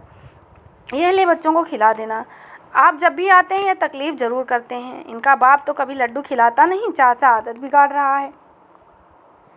रखी ने घूंघट से काली की ओर देखते हुए सिखवा के, नहीं नोचेंगे तेरी बोटियाँ। काली ने धीमे सर में आंसू, ले पानी। रखी ने गिलास काली की ओर बढ़ा दिया। नहीं ज़रूरत नहीं है, मैं ले आई हूँ। अच्छा तो फिर पी लेता हूँ। रखी के हाथ से गिलास ले काली घटाघट पी गया। काली बच्चों के पास आ बैठ गया, उन्हें कंधे से पकड़ झिझोड़ दिया। तुम अभी तक आंख बंद किए खड़े हो? वो कौवा सारे लड्डू ले गया। काली ने हंसते हुए ताली बजाई। दोनों बच्चे आंखें खोलकर काली की ओर लिपट उसकी तलाशी लेने लगे। लड्डू कहाँ हैं? बच्चे जिद करने लगे। काली ने कहा, कौवा ले गया, बताया ना। बच्चे भी सूरने लगे तो रखी ने एक एक लड्डू उनके हाथ में थमा दिया। लो खा लो। एक एक और बीबी। निक्की और छोटू एक साथ बोले। रखी ने उनको और लड्डू दे दिए। काली बोतल को अच्छी तरह से दबाकर लपेट कर उसने छुपा लिया। ज्यों-ज्यों वक्त गुजर रहा था, काली की परेशानी बढ़ रही थी। उसे कल्लू पर गुस्सा आ रहा था कि वह उससे मिलने क्यों नहीं आया। बच्चों को लुभाने के लिए लड्डू भी ले आया और वह घर में भी नहीं। किसने के बारे में सोचने लगा कि वह घर पर होता तो मिलकर दारू पीते। अब अपना गम गलत करके वह क्या करे। काली को ख्याल आया कि किसने को क्या गम हो सकता है। उसकी बीवी है, जवान, तंदुरुस्त, 2 बच्चे हैं, नौकरी है, घर बार है, परिवार है, भाई हैं। काली को बहुत निराश होकर खाने में वापस जाने की संजीदगी से सोच ही रहा था कि खटके के पीछे से कल्लू नजर आया। एकदम उठ गया और इत्मीनान से लंबी सांस ली। भाजी, मत्था टेकता हूँ। शुक्र है तू आया, मैं तो सोच रहा था कि तू नहीं आएगा। उत्तर में कल्लू मुस्कुरा दिया तो रखी कुछ खींच भरी आवाज मिली, थोड़ा ख्याल होना चाहिए, रात का समय है, उजाड़ में घर है, तुम्हारी भाभी और 2 बच्चे अकेले हैं। तुम्हारे भाई दोस्त सही, लेकिन पराया मर्द। गली गंवार देखेगा तो क्या कहेगा। भाभी तो चिंता ना कर, और तेरा भाई आएगा तो मेरी खाल खींचेगा। कल्लू ने मुंह घुमा दिया। काली और बच्चों को आपस में मसरूफ दबी आवाज़ में ज़ोर से बोला, क्यों इतनी लाल पीली हो रही है। कल्लू ने उसके गाल पर एक और हाथ बढ़ाया। छोटा देवर भाभीियों का गहना है, गोद में खेलता फिरे। हट परे, रखी ने उसका हाथ झटक दिया। आया बड़ा दुलार जताने। चूल्हे से उठ कल्लू काली के पास आ गया और बच्चों की ओर देखने लगा। क्या खा रहे हो, लड्डू? निक्की ने अपना हाथ आगे बढ़ाया। कल्लू काली की ओर ध्यान से देखता। भाजी, आप इनकी आदतें बिगाड़ रहे हैं। और मुश्किल किसने की जान को बनेगी? कोई मुश्किल नहीं बनेगी, जो है सो है। कल्लू ने पाए के साथ कपड़ा पड़ा उधर देखकर हाथ मारा। यह क्या है? कुछ नहीं। काली ने साफा उठा लिया। कल्लू समझ गया, साफे में बोतल लिपटी हुई थी। वो मुस्कुराया। भाजी, आप अपनी मौज करो, किसने भा की राह देखना फिजूल है। क्यों? किसने भा कारखाने की कुछ लोगों के साथ हैं। कल्लू ने बताया। कौन कौन है? 5 आदमी हैं, नाम तो मुझे नहीं आता है, हुलिया बता सकता हूँ। कल्लू के हुलिये के बताए अनुसार काली ने सबका अनुमान लगा लिया। मुझे आने में देर हो गई क्योंकि किसने भाजी ने मुझे ठेका भेज दिया था। कल्लू बे, रखी ने पुकारा। हाँ भाभी, रखी क्यों लपका। अपने भा को रोको, रोटी खाकर जाए, बस तैयार ही है। नहीं, मैं चलता हूँ, किसने भा पता नहीं कब लौटेगा। अरे बैठो भाजी, अपना सुगल मेला करो, जब तक किसना भाजी भी आ जाएगा। कल्लू ने काली की ओर हाथ पकड़कर बिठा लिया। किसना भा होता तो आप दोनों को यहाँ काम करना ही था। वह कहीं और कर रहा है तो आप यहाँ कर लो। काली ने बोतल खोली और एल्युमिनियम के गिलास में आधा भर लिया। नाक बंद करके उसको घटाघट पी गया। अचार चबा और पाए से हाथ पहुँच लिया। भाजी, आज मैंने शहर में एक नई सवारी देखी। कल्लू की आंखें हैरानी से फट गई। क्या? रिक्शा, हैंडल पहिया वाला। अच्छा, कहाँ देखी तूने यह सवारी? काली ने गिलास को दोबारा भरते हुए पूछा। बाजार में देखी। मैं रिक्शा चला लूँगा, सुना है काफ़ी जोर लगता है, लेकिन कमाई अच्छी होती है। तेरे बेलैत जाने का क्या होगा? अरे वो तो पैसे इकट्ठा करके चला जाऊँगा, घर में पड़े पड़े भाभी की झिड़कियाँ खाने से तो बेहतर है। तभी किसने घर में आ जाता है और ठोकर मार कर दरवाज़ा खोलता है। किसने भा बहुत देर कर दी। काली खाट से उठ गया। किसना उसके सामने रुक गया। तू कब आया? मुझे है बहुत देर हो गई। किसने ने काली की ओर घूर कर देखा और आगे चला। काली और कल्लू हैरान थे। किसने ने साफा खाट पर फेंक दिया और लड्डुओं के लिफाफे को उठाकर रखी की ओर इशारा किया। ये क्या है? लड्डू हैं। कौन लाया? तेरा दोस्त, बच्चों के लिए। रखी ने बाहर खाट पर बैठे काली की ओर इशारा किया। बच्चों के लिए लाया है या तेरे लिए लाया है? पराए मर्द के लड्डू खा रही है। किसने ने मारने के लिए हाथ उठाया तो रखी की चीख निकल गई। क्या हो गया है आपको? आपका दोस्त है, आप ही तो लेकर आते थे। कल्लू की गिरफ्त में सिटपिटाता हुआ किसना मुंह में जो आया वही बोले जा रहा था। यह काली एक नंबर का बदमाश है, मुझे सब पता है। मुझे क्या मालूम कि मैं अपने घर में सांप ला रहा हूँ, किसना फुफकारा। किसने की बातें जब काले के लिए असह्य हो गए तो उसने हाथ पकड़ गिलास खाट पर रख दिया और दीवार के पार खेत में फेंक दिया और वहाँ से निकल गया। वह कारखाने में आया तो देखा कि एक आदमी मौजूद है और कारखाने में भी उसका मन नहीं लगा, तो वह इस बार सड़क पर आया कारखाने का गेट बंद करके। और दूसरे दिन जब वह कारखाने पहुंचा तो फोरमैन से उसकी बातचीत से यही आभास पा कि आगे रब ही जाने। बंसा सोच में पड़ गया। तुमने कहा था कि यहीं बैठ जाते हैं, मैंने ही जिद की और तुम अब मेरी नौकरी खा लोगे। चांद आधा छिपते ही दलान और मैदान अंधेरे में डूब गए। काली ने दरवाज़ा बंद किया। काली का जी चाहा कि इसी समय अपना सामान उठा यहाँ से चला जाए। अंधेरे में यह कारखाना उसकी जुड़ी यादों से उसको बहुत परेशान कर रहा था। सुबह उठा तो काली के मन में आत्मविश्वास के स्थान पर भय था। कपड़े बदल कापी उठा कच्ची खालों की लदान के लिए वह चला गया। मुंशी की कुर्सी पर काली ने किताब रख दी। आज उसने कुछ फैसला कर लिया था। नाश्ता कर काली कारखाने में काम शुरू करने से पहले ही लौट आया। पूरा दरवाज़ा खोला और मुंशी की कुर्सी पर बैठ गया। किसना भी क्षण भर के लिए ठिठका, लेकिन गर्दन आगे झुकाकर आगे बढ़ गया। किसने भाजी, मैं आपसे माफ़ी चाहता हूँ। कल मैं आपकी गैरहाजिरी में आपके घर चला गया। मेरी गलती थी। मैं बहुत मजबूर था, बहुत परेशानी में था, इसलिए आपसे बात करना चाहता था। कोई उत्तर दिए बिना किसना आगे बढ़ गया तो काली ने उसे फिर रोक लिया। आपसे मेरा कुछ लेन देन है, उसे भूल जाओ। कल्लू को जो मैंने अपना छोटा भाई माना है, तुम्हारी घरवाली को भाभी भतीजे माने हैं, इसमें मेरा दोस्त कहाँ है? किसने ने काली की ओर आंख भर के देखा और गर्दन झुकाए हुए आगे बढ़ गया। फोरमैन ने गेट से प्रवेश किया तो काली मुंशी की कुर्सी पर बैठा खुली कापी पर झुका हुआ था। फोरमैन उसे देख ठिठक गया। चेहरा उसका कुछ खिल गया। उसे लगा कि काली ने उसका प्रस्ताव स्वीकार कर लिया। मैं आपका इंतजार ही कर रहा था। काली कुर्सी से हट गया। आइए तशरीफ रखिए। नहीं बरखुरदार, इस कुर्सी पर तो तेरा ही हक है। फोरमैन बेंच पर बैठ गया। फोरमैन काली दफ्तर में इकट्ठे बैठे देख सब लोगों के मन में भय होने लगा। कालीदास, ये क्या कर रहे हो? कोई बेइतबारी थोड़ी है। जब काली ने उसको पूरा हिसाब दिया तो फोरमैन ने कहा, फोरमैन, इस महीने में कल तक 20 दिन मैंने काम किया है। 2 रुपये दिहाड़ी के हिसाब से मेरी उजरत 40 रुपये बनती है। 6 आने मेरा बकाया है। काली ने हिसाब का खुलासा किया। तुम्हें पेशगी चाहिए तो 200-400 रुपये मैं दे दूंगा। हिसाब की क्या बात? फोरमैन जी, पेशगी लेने की बात नहीं, मैं अपना हिसाब चुकाना चाहता हूँ। मेरा अन्न जल इस कारखाने से उठ गया है। फोरमैन कुछ क्षण स्तब्ध काली की ओर देखता रहा। धीरे धीरे वह पूरी स्थिति को समझ गया। उसने काली की ओर झांका। तो तुम्हें देसी घी की चूरी और दूध पच नहीं रहा है। फोरमैन जी, गरीब आदमी का हाजमा बहुत मजबूत होता है। अगर घी और दूध में खोट हो तो उसे कैसे पचा सकते हैं? फोरमैन भड़क उठा, एकदम बेंच पर उछला, लेकिन फिर बैठ गया। फोरमैन जी, मेरे लिए कोई और रास्ता नहीं बचा है। काली ने बहुत संयम से उत्तर दिया। खैर, तुम्हारी मर्जी। मैं तो तुम्हारे फ़ायदे के लिए सोच रहा था। एक बार और सोच लो। इसका फैसला तो मुंशी के आने के बाद होगा।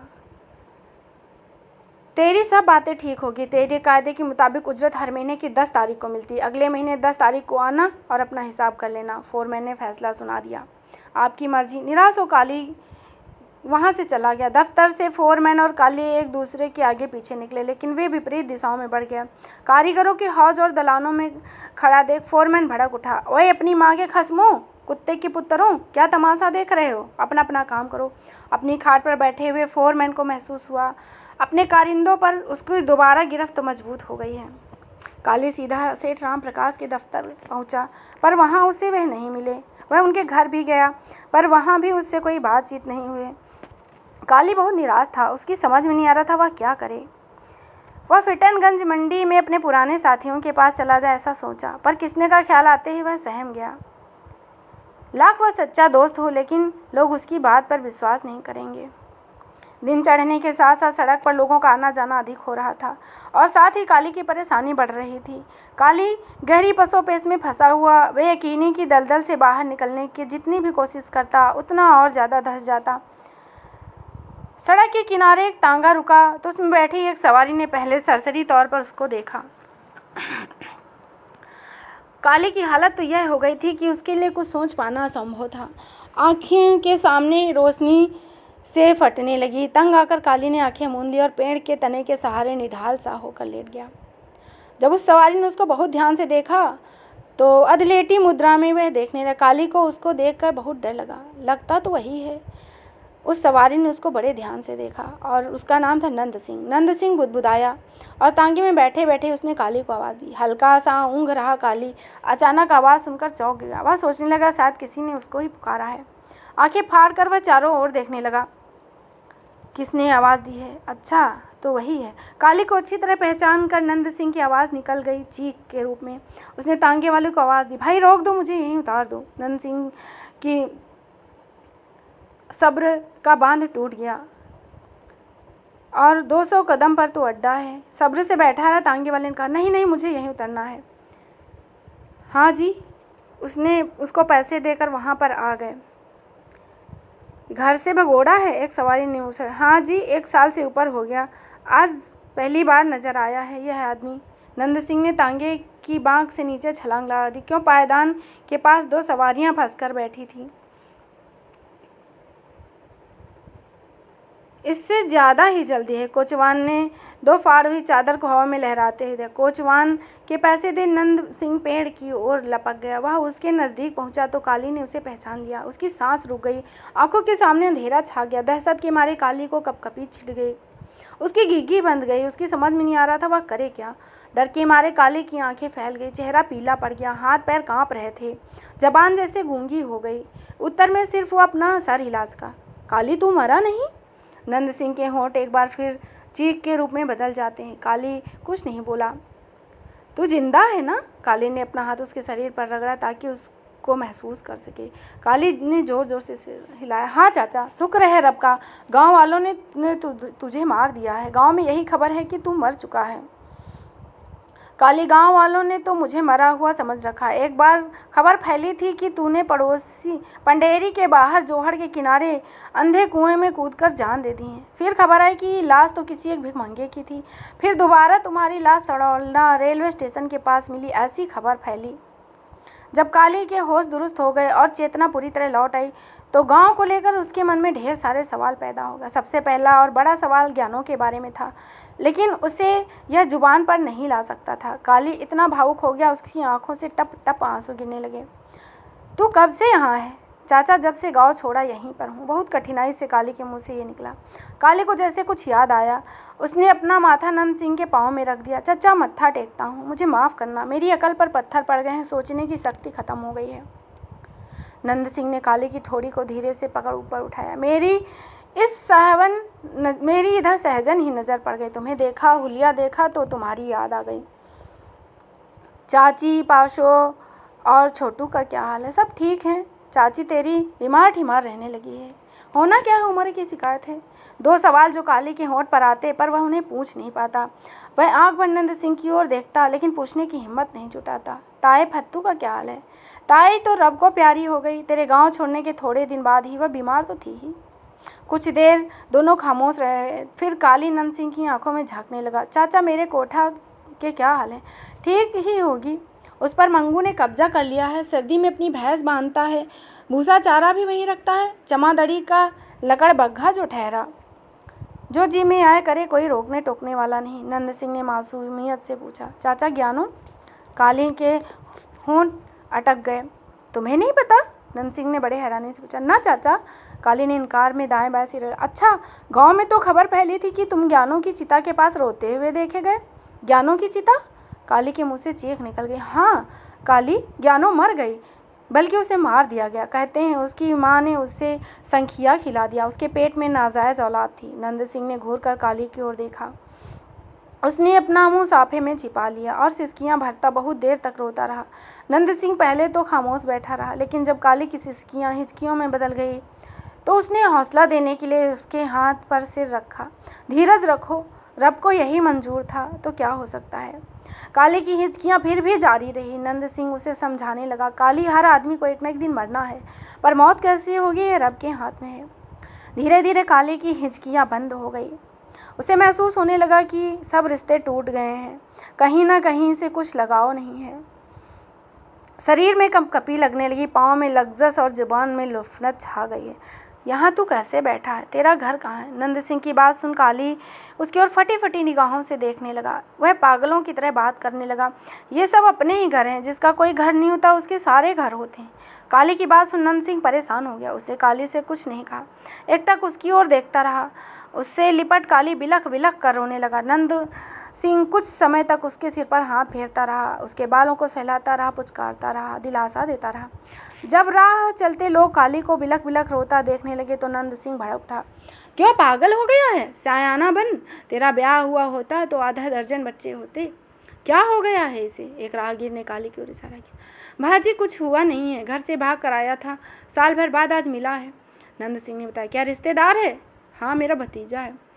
राहगीर चला गया तो नंद सिंह ने काली को डांटा। बस कर, अब बचपना छोड़, तो पहले ही दुनिया को बहुत तमाशा दिखा चुका है। काली ने सिसकियों में ही नंद सिंह की ओर देखा। उसकी आंखों में नमी भी थी। काली को एहसास हुआ कि आज उसकी ज़िंदगी में पहली बार किसी ने उसको अपना समझकर झिड़का है। वह नंद सिंह की गोद में सिर रखकर फिर रोने लगा। धीरे धीरे आंसू थम गए। उसने अपना सिर नंद सिंह की गोद से हटाया और साफे में आंसू पोंछे और मुंह साफ किया। तू रहता कहाँ है, काम कहाँ करता है? नंद सिंह ने पूछा। चाचा, कल तक काम था पर आज नहीं है। उसने सारी कहानी बता दिया।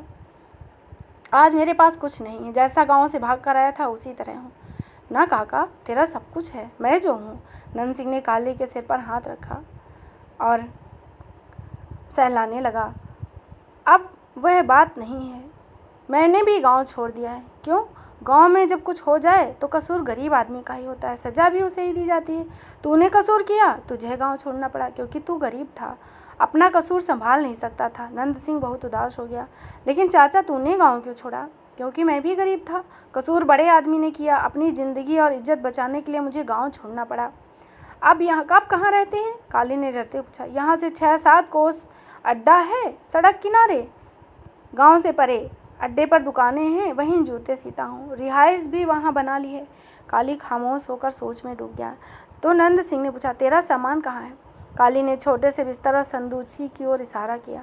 बस यही है। हाँ चाचा, कुछ पैसे जेब में हैं। काली ने जेब से रुमाल निकाल नंद सिंह की ओर बढ़ा दिया। ना, तू अपनी जेब में ही रख। नंद सिंह ने स्नेह से काली का कंधा थपथपाया। चल उठ चलें। कहाँ? काली फिर ससोपंज में पड़ गया। मेरे साथ। नंद सिंह एक टकी से काली की ओर निहारने लगा। काली असमंजस में फंस गया। नंद सिंह को उसने फिर ध्यान से देखा। नंद सिंह ने उसके सिर पर हाथ फेरा। मैं बिल्कुल अकेला पड़ गया हूँ, तू साथ रहेगा तो मेरी बाहों में भी ताकत आएगी, दिल मजबूत होगा, सुख दुख एक दूसरे के साथ काट लेंगे, एक दूसरे का सहारा बनेंगे। काली ने अपना सामान उठा लिया और चला। चाचा, किसी का बस नहीं चलता, सब कुछ अन्न जल के अख्तियार में है। नंद सिंह के पीछे काली भी अड्डे की ओर चल दिया। तो इस तरह आज हम धरती धन्ना अपना का अंतिम भाग पढ़कर इस उपन्यास को समाप्त कर रहे हैं। पुनः आपसे भेंट होगी किसी नए तथ्य के साथ। तब तक के लिए धन्यवाद। जय हिंद, जय हिंदी।